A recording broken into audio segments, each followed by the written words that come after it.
জাপানে এখন ওবংয়াসমে চলছে। সেরির যেহেতু হৈকোয়েনে যায়, ওর তো তেমন স্পেসিফিকভাবে কোনো বন্ধ থাকে না। তবে আমার যেহেতু কাজের জায়গা থেকে বন্ধ আছে, তো ভাবলাম আমি ওকে বাসায় রাখি। সকালবেলা তো ওর বাবা নিয়ে দিয়ে আসে স্কুলে, তবে আনার সময় আমারই আনতে হয়। আর আমি তো শেরিজকে নিয়ে বাসে করে আসি। বাস যেখানে থামে সেখান থেকে আবার আমার বাসায় হেঁটে আসতে হয়। ওইটুক রাস্তা হাঁটতে শেরিজের আসলে অনেক কষ্ট হয়ে যায়। তাই ওর বাবাও বলছিল, যেহেতু তুমিও বাসায় আছো, ওকে আর স্কুলে দেওয়ার দরকার নেই, বাসায় রাখো। কিন্তু আমার মেয়ে তো বাসায় থাকতে থাকতে বোর হয়ে গেছে 2 দিনে। 2 দিন বাসায় থেকে 3 দিনের দিন আমাকে বলছে, মানে 2 দিনের দিনই বলছিল আর কি, যে মামা আমি কালকে থেকে স্কুলে যাব, আমার বাসায় ভালো লাগে না। আসলে আমি ভাবি যে ওর সময়টা আর আমার সময়টা কেমন ছিল।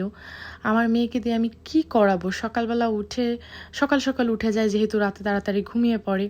উঠে তারপর নাস্তা টাস্তা করে একটু ড্রয়িং করে, তারপর একটু খেলাধুলা করে একা একাই, তারপর হচ্ছে টিভি দেখে। বাইরে যাওয়ারও কোনো অপশন নাই, কারণ বাইরে এখন অনেক গরম পড়েছে, আমি ওকে নিয়ে কোথায় যাব? ওর বাবা বাসায় থাকলে অন্য কথা। ওর বাবা থাকলে দেখা গেল যে একটু সুপাতে যাচ্ছে, কেনাকাটা করতে যাচ্ছে, বা আমাদের আদার্স কোনো প্ল্যান থাকলে তো সারাদিন ওইখানেই চলে যায়। কিন্তু আমার সাথে আমার মেয়ে থাকতে আসলে অনেক বোর হয়ে যায়। একটু পরপর এসে বলে, মামা আমাকে কোনো কাজ দাও। আর কাজ দিলে সে তো মানে ঝড়ের গতিতে কাজ করে ফেলে। এরপরে এসে বলে, মাম্মা আমার তো কাজ শেষ হয়ে গেছে, আমার আগে আরেকটা কাজ দাও। এই হচ্ছে অবস্থা।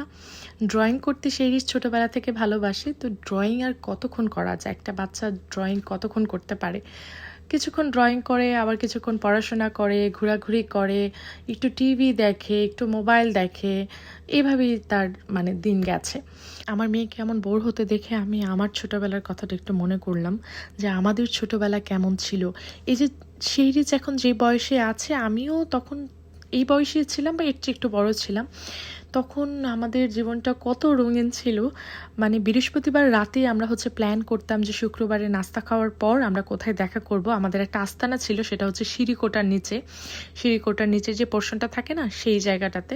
ওইখানে নাস্তা খাওয়ার পরে সবাই আমরা দেখা করতাম। আমরা যেহেতু জয়েন্ট ফ্যামিলিতে থাকতাম, তো আমার কাজিন টাজিন অনেক ছিল, তো ওদের সাথে হচ্ছে দেখা সাক্ষাৎ করে তারপর হচ্ছে একটা প্ল্যান করতাম যে এরপরে কি করা যায়। আর ছুটির দিন, মানে যেদিন ছুটি শেষ হয়ে যেত, সেদিন রাতে যে কি কষ্ট লাগতো, মানে মনে হতো যে শোকে পড়ে গেছি, কালকে স্কুলে যেতে হবে। আর আমার মেয়ে স্কুলে যেতে পারলে মনে হয় বাঁচে। কি যুগ আসলো বলেন।